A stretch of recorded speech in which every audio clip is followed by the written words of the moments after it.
Hello folks, this is another unboxing video with Mike. Oh, almost knocked the camera over, but I made an amazing recovery. Okay, so I do have a pretty good idea what this is because I accidentally saw a delivery notification. However, doesn't mean I'm not still excited to see what's in here. Doesn't mean that it can't still be like Christmas. Okay, so just trying to identify where the flaps are. It's an important first step. Okay. Oh, this was inspected. Inspected. No, that's from before because the eBay tape's over it. It's probably a reused box, which I'm totally fine with because I do that too.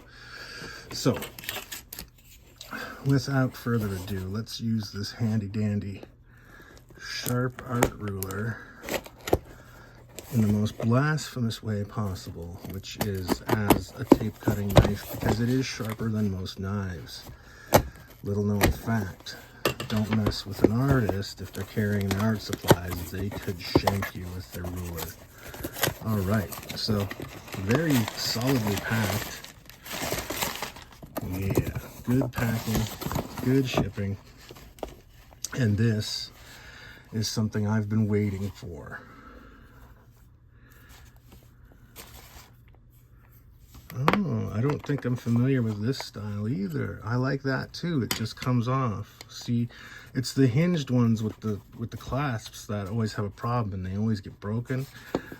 This is a very cool design as well. I like this. Anyway, so this is Reign of Superman, or no, it's the Return of Superman trading card set. Reign of the Superman is just the first card in it. So if you've been watching any of my other videos, you know I recently picked up the Superman Doomsday set. And this comes right after that. It's the Return of Superman set. Now, one of the things I like about trading card sets is that, you know, some people might go, oh, 30 bucks, 40 bucks, 50 bucks, that's an expensive trading card set. However, I owned most of the comics that these are based on when they came out, but I've also sold or traded off most of them since then.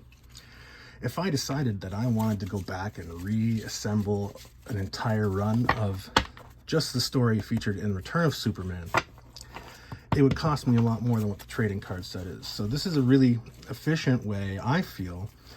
They're like a time capsule where you can go back and you can actually see what was happening in comics, in storylines at the time, without having to spend hundreds, if not thousands of dollars to track down all the issues. So that's something I really like about trading cards. I mean, agree, disagree, that's your prerogative. I'm just telling you how I see it and how I feel about it. Now, I did say I grabbed the Death of Superman cards too, and they take place through the storyline before this. My question is, do I want to get the Bloodlines, DC Bloodlines trading card set? And it was a company-wide crossover event that took place around the same time as this. And if I got that, then that would be like the Death and Return of Superman trading card hat trick. And eventually, once I was actually done enjoying and reading the cards myself, I might try and sell them together as a set like that. Should I? What do you think? Do you think that works? Do you think that makes sense if I wanted to do a Death and Return of Superman hat trick? Because all of these characters, not only were they involved in this storyline, but they also played prominent roles in the Bloodlines storyline as well. Now, the other question is, and I've asked this a couple times now, and I'm waiting for feedback because although I've asked it a few times, the videos I've asked it in haven't aired yet, so I have to be patient. But I also recently got the Milestone Dakota Universe trading card set as well. Something else I was trying to track down. My question is, am I crazy to think that there was a Worlds Collide trading card set?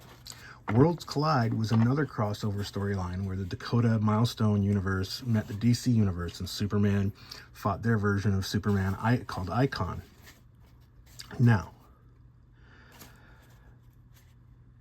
today might be a different story, but in the 90s, they made trading card sets of everything, and every other like major storyline in comics had its own trading card set as well.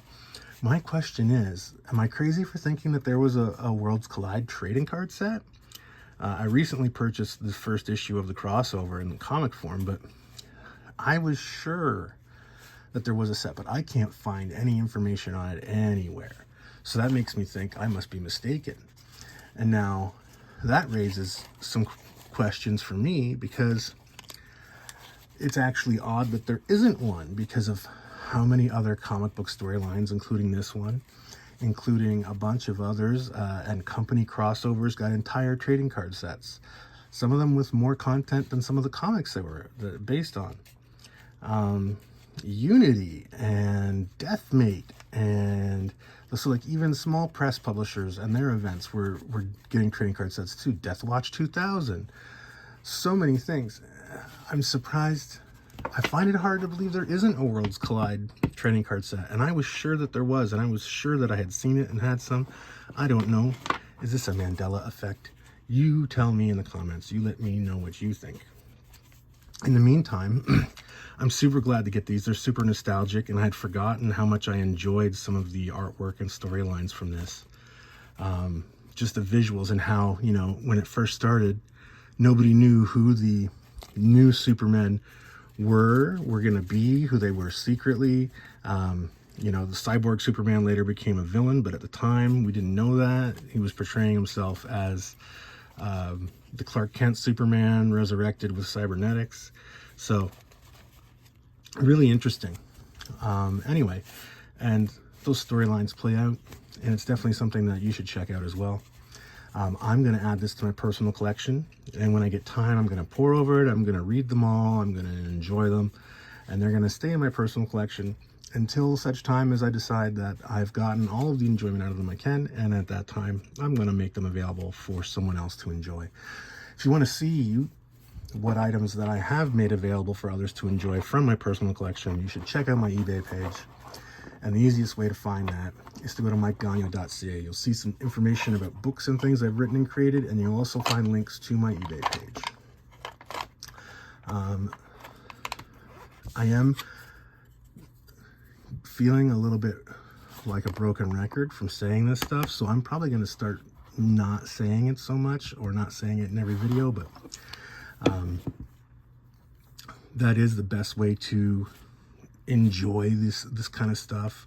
Best way to support videos and books that I make and stuff is to check things out, and check out the eBay page and see if there's anything there that you want to add to your collection. And that's it. Also, there's no sponsors for any of my videos. It's just me. I do this stuff because I love it. And with that being said, I just thank you for watching and hope you have a great day.